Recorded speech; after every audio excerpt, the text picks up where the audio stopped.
Hello दोस्तों, जैसा कि हम लोगों ने लास्ट टॉपिक देख रहे थे नेशनल इनकम का किस तरीके से कैलकुलेशन कर सकते हैं। तो नेशनल इनकम की कैलकुलेशन के लिए हमारे पास 3 अलग अलग मेथड थे। नंबर फर्स्ट पे बात करते हैं हम लोग, हमारा प्रोडक्ट मेथड था। सेकंड नंबर पे बात करते हैं प्रोडक्ट मेथड के बाद आता है अपना इनकम मेथड, और नंबर थर्ड पे आता है अपना एक्सपेंडिचर मेथड। प्रोडक्ट मेथड को नॉर्मली क्या बोलते हैं हम लोग, वैल्यू एडेड मेथड भी बोलते हैं। तो value added method, income method और द एक्सपेंडिचर मेथड। तो लास्ट टॉपिक पे हम लोगों ने बात किया, लास्ट टाइम हम लोगों ने बात किया था वैल्यू एडेड मेथड में। सेकंड नंबर पे बात किया था हम लोगों ने इनकम मेथड की, हम लोगों की चल रही थी। तो इनकम मेथड में जब भी हम लोग बात करते हैं कौन कौन से टॉपिक थे, कुछ हमारा थोड़ा टॉपिक रह गया था। तो बात करते हैं कि यहाँ पे prescriptions of the regarding to the income method. जब इनकम मेथड का कैलकुलेशन करेंगे तो उस टाइम पे हम लोगों को किस चीज़ को यूज़ में लेना होगा वो ध्यान रखना है। सबसे पहले बात करते हैं यहाँ पे transfer earning from the old age pension, बात करते हैं unemployment allowance, scholarship, pocket expenses है should not to be include in the national income में। तो इसे नेशनल इनकम में इंक्लूड नहीं करना है, because the correspondence of the transfer payment that is a note of the value of the addition of economic. याद रखना कि अगर बात करते हैं कि अगर हमारी कोई भी इनकम है जिससे कि वो बाद में इनकम में जनरेट नहीं होती है, बाद में ट्रांसफ़र करते हैं तो वो इनकम में जनरेट नहीं होती है, क्योंकि बेसिकली बात करते हैं is already noted in the retirement pension are to be included in the national income. क्योंकि हम लोग पहले ही जो बात करते हैं रिटायरमेंट पेंशन को इंक्लूड कर चुके हैं, तो उसके बाद उसको किसी भी तरीके से यूज़ में लेंगे तो इसमें इंक्लूड नहीं करेंगे। इसके बाद बात करते हैं सेकंड पॉइंट है income from the illegal activities. जो भी हमारी इलीगल एक्टिविटीज़ होगी उसको भी कहीं पे भी हम लोग क्या करेंगे, नेशनल इनकम में इंक्लूड नहीं करेंगे, क्योंकि ये क्या होती है, हमारी ब्लैक इनकम होती है। Commission paid to the sale in the purchase of the second hand goods. तो सेकंड हैंड गुड्स की जो भी होगी तो उसको हम लोग यहाँ पे are to be included into the national income में। इसको हम लोगों को नेशनल इनकम में इंक्लूड करना है। क्यों? क्योंकि इसको हम लोगों ने किस में, हमारा जो प्रोडक्ट मेथड था तो वहाँ पे हम लोगों ने इंक्लूड नहीं किया था, मगर यहाँ पे उसको इंक्लूड करेंगे। Brokerage on the sale of the purchase of the share in the bonds are to be is to be include in the national income. Because ये भी क्यों ज़रूरत है, क्योंकि यहाँ पे बात करते हैं ये फैक्टर सर्विसेज जो होती हैं उसके बदले में हम लोगों को इनाम मिलता है। Income in the terms of the windfall gain like from A lottery वगैरह अगर कुछ मिलता है तो ये भी क्या होता है, इनकम में इंक्लूड नहीं होता है। ठीक है। Income of the form of the capital gain is not to be treat as a factor income. जो भी हमारी कैपिटल इनकम होती है वो कभी भी हम लोग यहाँ पे फैक्टर इनकम की तरह उसको ट्रीट नहीं कर सकते। फैक्टर इनकम पता ही है हम लोगों को, हमारे चारों जो फैक्टर थे तो उनसे जो इनकम जनरेट होगी वही हमारी इनकम का सोर्सेज बनेगी। Inputted of the rent to the owner of the occupied house to be treated as a along with the rent component of the factor income। तो हाउस पे जो रेंट मिलता है, लैंड पे जो रेंट मिलता है उसको हम लोग इंक्लूड करेंगे। Corresponding of the production of the self consumption that should be generated as a income in the economy, it should be taken to account of. बात करते हैं, अगर बात करें सेल्फ ऑक्यूपेशन में, अगर हम लोगों ने हमारी किसी भी प्रोडक्शन को यूज़ में लिया होगा तो वो भी कहीं ना कहीं पे किसी ना किसी की इनकम को जनरेट करेगा। इसके बाद बात करते हैं हम लोग कॉर्पोरेट टैक्स, डिविडेंड या फिर undistributed profit are also a component of the corporate profit. Once profit is include in the estimation of the national income any of the component should be not to be separated. तो इनको particular separated नहीं करेंगे, एक साथ इसको इकट्ठा कर लेंगे। ठीक है ना। Income tax is the paid of the compensation to employee, it should not be added in the estimation of national income. इसको भी, इनकम टैक्स को भी हम लोग क्या करेंगे, नेशनल इनकम में इंक्लूड नहीं करेंगे। Wages and salary in cash in the kind, wages और सैलरी कैसे भी हम लोगों को मिलती होगी एम्प्लॉयज़ को, तो इसको हम लोग किसमें, नेशनल इनकम में इंक्लूड करेंगे। यहाँ पे जो नेशनल इनकम का हम लोगों ने फॉर्मूला जब देखा था तो उसमें ध्यान रखना था हम लोगों को, सबसे पहले 3 चीज़ों को प्लस करना था। नंबर फर्स्ट बात करते हैं कंपनसेशन ऑफ एम्प्लॉय को किसी भी तरीके से कंपनसेशन मिलता है। इसके बाद बात करते हैं ऑपरेटिंग सरप्लस, और नंबर थर्ड पे बात करते हैं हम लोग mix income of the self employed. इन तीनों को हम लोगों को प्लस करना था। इसके बाद ध्यान रखना है हम लोगों को इसमें क्या करना था, कोई भी नेट डोमेस्टिक इनकम अगर हम लोगों को मिलती है तो वो भी प्लस करेंगे। ठीक है। तो हमारे पास यहाँ पे आ जाता है NDPFC। इसके बाद बात करें इसमें net factor income from the abroad, इसको हम लोग प्लस करेंगे तो हमारे पास क्या आ जाएगा, यहाँ पे NNPFC आ जाएगा। कुछ रिलेटेड क्वेश्चंस हैं वो देखिएगा यहाँ पे बात करें give the following of the data using the income method calculate. Net domestic income calculate करना है, ग्रॉस डोमेस्टिक इनकम कैलकुलेट करना है, नेट नेशनल इनकम कैलकुलेट करना है, net national product at A market price भी हम लोगों को कैलकुलेट करना है। तो उसने दे रखा है अपने को इनडायरेक्ट टैक्स दे रखा है, सब्सिडी दे रखी है, डेप्रिसिएशन दे रखा है, मिक्स इनकम दे रखी है, mix income from the self employed दिया हुआ है, ऑपरेटिंग सरप्लस दिया हुआ है। इसके बाद बात करें net factor income from abroad दे रखा है, in the compensation of the employee हम लोगों को ये इनकम दे रखी है। ठीक है। तो यहाँ पे बात करते हैं, सबसे पहले तो बात करते हैं हम लोग किसका, कंपनसेशन ऑफ द एम्प्लॉय। तो एम्प्लॉय को जो भी होगा वो प्लस कर लेते हैं। इसके बाद बात करें ऑपरेटिंग सरप्लस होंगे। ठीक है। और कोई मिक्स इनकम दे रखी होगी तो इनको प्लस कर लेंगे। तो सबसे पहले अपने क्वेश्चन में दे रखा है मिक्स इनकम दे रखी है 28,000 रुपीज़ की दे रखी है। फिर इसके बाद बात करते हैं हम लोग ऑपरेटिंग सरप्लस भी दिया हुआ है अपने को 10,000 रुपीज़ का, और बात करते हैं कंपनसेशन ऑफ एम्प्लॉय, तो कंपनसेशन ऑफ एम्प्लॉय भी दे रखा है अपने को 24,000 का, तो तीनों को प्लस कर देते हैं हम लोग। तो तीनों को प्लस करेंगे तो हमारे पास क्या आ जाएगी, नेट डोमेस्टिक इनकम आ जाएगी। कितनी आ जाएगी यहाँ पे नेट डोमेस्टिक इनकम अपनी 62,000 रुपीज़ की हो जाएगी, ठीक है। फिर इसके बाद उसने बोला था कि ग्रॉस डोमेस्टिक इनकम निकालना है, तो नेट से ग्रॉस निकालने के लिए क्या करते हैं हम लोग, नेट से ग्रॉस निकालने के लिए हम लोग बात करेंगे डेप्रिसिएशन को प्लस कर देंगे, तो डेप्रिसिएशन को प्लस कर देते हैं।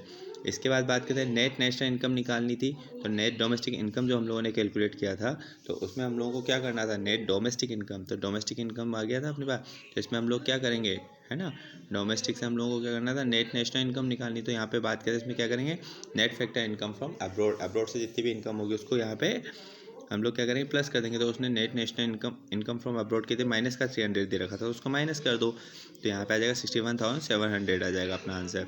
फिर बात करें next national product from market price, तो मार्केट प्राइस पे करना है हमें, याद रखना है NNPFC निकाला था, NNPFC से हम लोगों को क्या करना था, वापस से यहाँ पे FC से मार्केट प्राइस पे जाना था। तो यहाँ पे क्या करेंगे, जितने भी इनडायरेक्ट टैक्स होंगे उनको तो प्लस कर देंगे, और जो भी सब्सिडी दे रखी होगी उसको लेस कर देंगे। तो सब्सिडी अपने को दे रखी थी यहाँ पे क्वेश्चन में 1800 करोड़ की दे रखी थी, और इनडायरेक्ट टैक्स दे रखा 9,000 करोड़ का।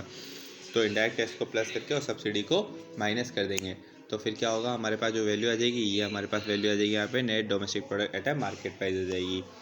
नेक्स्ट टॉपिक देखते हैं हम लोग यहाँ पे, तो नेक्स्ट दिया हुआ था उसने अपने को, the following of the information is the available in the economic on the basis of the using of the income method use में लेना है। डोमेस्टिक इनकम निकालना था और नेशनल इनकम निकालना है। अपने को दे रखा है वेजेस दे रखा है, रेंट दे रखा है, इंटरेस्ट दे रखा है, डिविडेंड दे रखा है, मिक्स्ड इनकम दे रखी है, अनडिस्ट्रीब्यूटेड प्रॉफिट दिया हुआ है, and the social security contribution दे रखा है, कॉर्पोरेट प्रॉफिट टैक्स दे रखा था, net factor income from abroad दिया हुआ था। तो सबसे पहले तो बात करते हैं हम लोग, जितनी भी हमारी डोमेस्टिक इनकम होगी वो डोमेस्टिक इनकम को प्लस कर लेते हैं। तो डोमेस्टिक इनकम जितनी भी दे रखी थी, वेजेस है, रेंट है, इंटरेस्ट है, मिक्स्ड इनकम दे रखी है, अनडिस्ट्रीब्यूटेड प्रॉफिट दे रखा है, social security contribution and the corporate profit tax दे रखा था। तो सबका टोटल कर दोगे तो ये आ जाएगा अपना 19,800, ये आ गया आपकी डोमेस्टिक इनकम। डोमेस्टिक इनकम में क्या करेंगे, net factor income from abroad को हम लोग प्लस कर देंगे, तो हमारे पास क्या आ जाएगी यहाँ पे, नेशनल इनकम आ जाएगी। ये हो गया टॉपिक। इसके बाद बात करते हैं, हमारा थर्ड नंबर पे आता है हमारा एक्सपेंडिचर मेथड। तो एक्सपेंडिचर मेथड में हम लोग को ध्यान रखना है कि कितना एक्सपेंसेस किया, उसी टॉपिक को देखना है। तो सबसे पहले बात करते हैं एक्सपेंसेस की, बात करते हैं तो एक्सपेंसेस कहाँ कहाँ होते हैं। सबसे पहले तो बात करते हैं प्राइवेट फाइनल कंजप्शन एक्सपेंडिचर, यानी कि प्राइवेट सेक्टर में हम लोगों ने कितना खर्चा किया, हम लोग कितना एक्सपेंडिचर करते हैं ना, तो सारा का सारा जितना भी एक्सपेंडिचर होता है वो सारा हम लोग प्लस कर लेंगे। तो यहाँ देखो उसने दे रखा था अपने को, it the refer to the expenditure of the final goods and the services by the individual, यानी कि इंडिविजुअल या हाउस होल्ड या फिर नॉन प्रॉफिट प्राइवेट इंस्टीट्यूशन ने अगर किसी भी तरीके का कोई एक्सपेंडिचर किया है तो उसको हम लोग प्लस कर लेंगे। दिया हुआ होगा जैसे कंज्यूमर सर्विसेज दे रखा है, कंज्यूमर नॉन ड्यूरेबल गुड्स दे रखा है अपने को, ठीक है, जैसे दूध मिल्क होता है तो उसको लगातार नॉन ड्यूरेबल्स होते हैं। इसके बाद बात करते हैं consumer durable goods which are the repeatedly use by the several years, जिसको हम लोग कुछ टाइम तक लगातार यूज में ले, जैसे फर्नीचर हो गया, वॉशिंग मशीन हो गया, ये हो गया, है ना, कुछ टाइम तक। सेकंड नंबर पे आता है अपना government final consumption expenditure. Government कितना खर्चा करती है, तो गवर्नमेंट जितना भी करती है, तो गवर्नमेंट हमारे लिए क्या करती है, सड़क बनाती है, पुल बनाती है, कुछ भी बनाती है गवर्नमेंट, बहुत सारा स्कूलों में बैग बांट रही है, तो कहीं ना कहीं खर्चा तो होगा ही सही ना, उसे प्लस कर लेंगे। फिर इसके बाद बात करते हैं ग्रॉस डोमेस्टिक, सॉरी तीसरे नंबर पर बात करते हैं हम लोग यहाँ पे इन्वेस्टमेंट एक्सपेंडिचर। इसको इन्वेस्टमेंट एक्सपेंडिचर बोलो या फिर gross domestic fix capital formation. Gross domestic fix capital अपने को चाहिए, इन्वेस्टमेंट चाहिए, ठीक है, टोटल इन्वेस्टमेंट कितना हुआ। तो इन्वेस्टमेंट अगर सीधा सीधा दे रखा होगा तब तो बहुत ही अच्छी बात है, नहीं दे रखा है तो सबसे पहले क्या करेंगे, हम लोगों को बात करते हैं फिक्स इन्वेस्टमेंट। फिक्स इन्वेस्टमेंट किस पे, बिजनेस फिक्स इन्वेस्टमेंट हो गया, fix investment by the house hold in the terms of the construction of the house हो गया, फिक्स्ड इन्वेस्टमेंट कहीं पे भी हो सकता है, पब्लिक इन्वेस्टमेंट हो सकता है बाय द गवर्नमेंट, किसी ने भी किया होगा, तो फिक्स इन्वेस्टमेंट जो भी होगा उसको प्लस कर लेंगे। साथ के साथ साथ बात करते हैं उसमें इन्वेंट्री इन्वेस्टमेंट, यानी कि चेंज इन इन्वेंट्री। इन्वेंट्री कैसे निकालते हैं, क्लोजिंग माइनस ओपनिंग, तो इसको प्लस कर देंगे दोनों को, तो क्या आ जाएगा यहाँ पे हमारे पास ग्रॉस डोमेस्टिक कैपिटल फॉर्मेशन में चेंज इन इन्वेंट्री को भी हम लोग प्लस करेंगे, तो हमारे पास क्या आ जाएगा, इन्वेस्टमेंट एक्सपेंडिचर आ जाएगा। फिर इसके बाद बात करते हैं नेट एक्सपोर्ट। नेट एक्सपोर्ट कैसे निकालते हैं, एक्सपोर्ट माइनस इंपोर्ट करते हैं। इन चारों टॉपिक को जब हम लोग प्लस कर देते हैं तो हमारे पास यहाँ पे बात करते हैं किसका आ जाएगा, GDP MP आ जाएगा।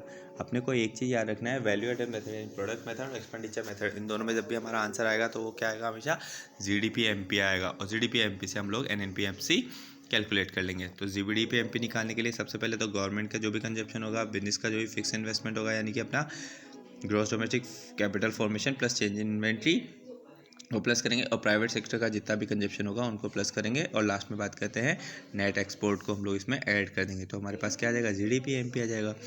जीडीपी एमपी में से हम लोगों को किस में कन्वर्ट करना है, एनएनपीएफसी में। तो सबसे पहले बात करें ग्रोस को नेट में कन्वर्ट करने के लिए माइनस डेप्रिशिएशन कर देते हैं। डीपी डोमेस्टिक प्रोडक्शन को नेशनल प्रोडक्शन में कन्वर्ट करने के लिए हम लोग नेट तो क्या करेंगे, उसके लिए net factor income from the abroad है उसको प्लस कर लेंगे, और फिर मार्केट प्राइस से फैक्टर प्राइस में कन्वर्ट करना है तो हम लोग क्या करेंगे, माइनस नेट इनडायरेक्ट टैक्स को माइनस कर देंगे। तो हमारे पास क्या आ जाएगा, यहाँ पे एनएनपीएफसी आ जाएगा। तो यही टॉपिक अपने को दिया हुआ था। तो सबसे पहले अपने को यही चीज़ ध्यान रखना है, चलना है कि हमें क्या क्या प्लस करना है, क्या क्या माइनस करना है, ठीक है। इसके बाद बात करते हैं, यहाँ पे दिया है प्रिकॉशन रिगार्डिंग द एक्सपेंडिचर में। जब एक्सपेंडिचर से कैलकुलेट करेंगे तो उस टाइम पे क्या क्या टॉपिक दिमाग में रख के चलना है। सबसे पहले बात करते हैं ओनली फाइनल एक्सपेंडिचर। सबसे पहले तो ध्यान रखना है, बाकी के जो ड्यूरिंग द ईयर में अगर रास्ते में चल रहे हैं तो ध्यान रखना, डबल काउंटिंग के चक्कर में हम लोगों को इंक्लूड नहीं करना है। जो भी final goods and the services पे जो भी एक्सपेंडिचर होगा उसको इंक्लूड करना है। Expenditure on the second hand goods के एक्सपेंडिचर को यहाँ पे इंक्लूड नहीं करना है। फिर बात करें expenditure of the share and the board, share और बॉन्ड्स पे भी जो भी हम लोगों ने एक्सपेंडिचर किया होगा उसको भी यहाँ पे इंक्लूड नहीं करना है। इसके बाद बात करें expenditure on transfer payment by the government ने अगर किसी भी तरीके का ट्रांसफ़र किया होगा तो उसको भी यहाँ पे इंक्लूड नहीं करना है, क्योंकि ट्रांसफ़र जो करेंगे ना तो वो क्या होगा, हमारी एडिशन ऑफ द इकोनॉमिक का पार्ट होता है, तो यहाँ पे इंक्लूड नहीं करना है। इनपुट वैल्यू डेट है ना, estimated value of the expenditure of the goods and the producer and the self composition should be taken into account, उसको हम लोग यहाँ पे इंक्लूड करना है, ठीक है। कुछ अपने को यहाँ पे एग्जांपल दे रखे हैं तो एग्जांपल देखते चले जाइए। जैसे फर्स्ट दे रखा है अपने को ग्रॉस, उसने बोला from the following of the data calculate the GDP of the both of the market price पे भी निकालनी है अपने को, और फैक्टर कॉस्ट पे भी निकालनी है। क्या निकालनी है, जीडीपी निकालनी है, जीडीपी एमपी और जीडीपी एफसी निकालनी है।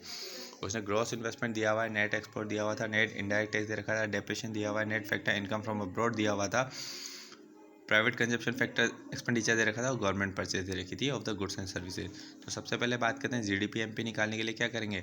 सबसे पहले ग्रॉस इन्वेस्टमेंट हो गया, नेट एक्सपोर्ट हो गया, प्राइवेट कंजप्शन और गवर्नमेंट कंजप्शन, इन चारों का प्लस कर देंगे तो क्या आ जाएगा, जीडीपी एमपी आ जाएगा। अब जीडीपी एमपी से हम लोगों को जीडीपी एफसी निकालना था, तो इसके लिए क्या करेंगे, एमपी से एफसी में कन्वर्ट करना है ना, तो उसके लिए क्या करेंगे, इनडायरेक्ट टैक्स को प्लस करते हैं तो फैक्टर कॉस्ट से मार्केट प्राइस आती है, तो मार्केट प्राइस में वापस से क्या करेंगे, नेट इनडायरेक्ट टैक्स को हम लोग माइनस कर देंगे, तो वापस से हमारे पास क्या आ जाएगा, जीडीपी एमपी आ जाएगा। जस्ट सिंपल सा है। एक और दिया हुआ था हम लोगों को यहाँ पे, तो वो दे रखा है अपने को फाइंड द एनडीपीएफसी निकालना था अपने को from the following of the data. तो सबसे पहले तो बात करते हैं ग्रॉस डोमेस्टिक फिक्स इन्वेस्टमेंट दिया हुआ है, इन्वेंट्री इन्वेस्टमेंट दे रखा था, फिर डेप्रिसिएशन दिया हुआ है, इनडायरेक्ट टैक्स है, सब्सिडी दे रखी है, कंजप्शन एक्सपेंडिचर दे रखा है, रेजिडेंशियल कंस्ट्रक्शन इन्वेस्टमेंट दे रखा था। तो सबसे पहले तो जीडीपी एमपी निकालेंगे ना हम लोग, जीडीपी एमपी निकला अपना। तो बात कहते हैं जीडीपी एमपी कैसे निकलेगा, gross domestic fix investment, inventory investment और कंजप्शन एक्सपेंडिचर, इन तीनों को हम लोग क्या करेंगे, प्लस कर देंगे। हमारे पास इसमें गवर्नमेंट का कुछ दिया हुआ था ही नहीं, तो उसको हम लोगों ने इग्नोर कर दिया। इसके बाद बात करें एक्सपोर्ट इंपोर्ट का कुछ नहीं दे रखा था, उसको भी इग्नोर कर दिया। फिर बात करते हैं जीडीपी एमपी से एनडीपी एफसी निकालना था, ग्रोथ से नेट में कन्वर्ट करना है तो डेप्रिसिएशन को माइनस कर दो। डोमेस्टिक प्रोडक्शन है वो तो सिमिलर है इसी। एमपी से फैक्टर कॉस्ट निकालना था, तो एमपी से फैक्टर कॉस्ट पे जाना है तो हम लोग क्या करेंगे, इनडायरेक्ट टैक्स को यहाँ पे क्या करेंगे, लेस कर देंगे, और अगर कोई सब्सिडी दे रखी है तो सब्सिडी को हम लोग क्या करेंगे, प्लस कर देंगे, ठीक है। तो ये करेंगे तो हमारे पास आंसर आ जाएगा, एनडीपीएफसी का आंसर आ जाएगा।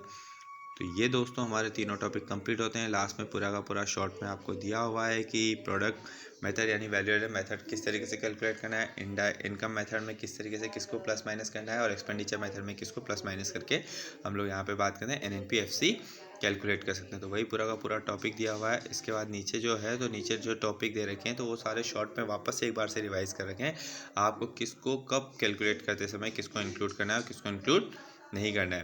तो ये पूरा का पूरा लास्ट में अपने को शॉर्ट में भी दिया हुआ है, तो एक बार आप इसको पूरा से ढंग से रिवाइज कर लेंगे तो आपको सारी इन्फॉर्मेशन अवेलेबल हो जाएगी। ये हमारा कंप्लीट होता है नेशनल इनकम का पूरा टॉपिक। Thank you.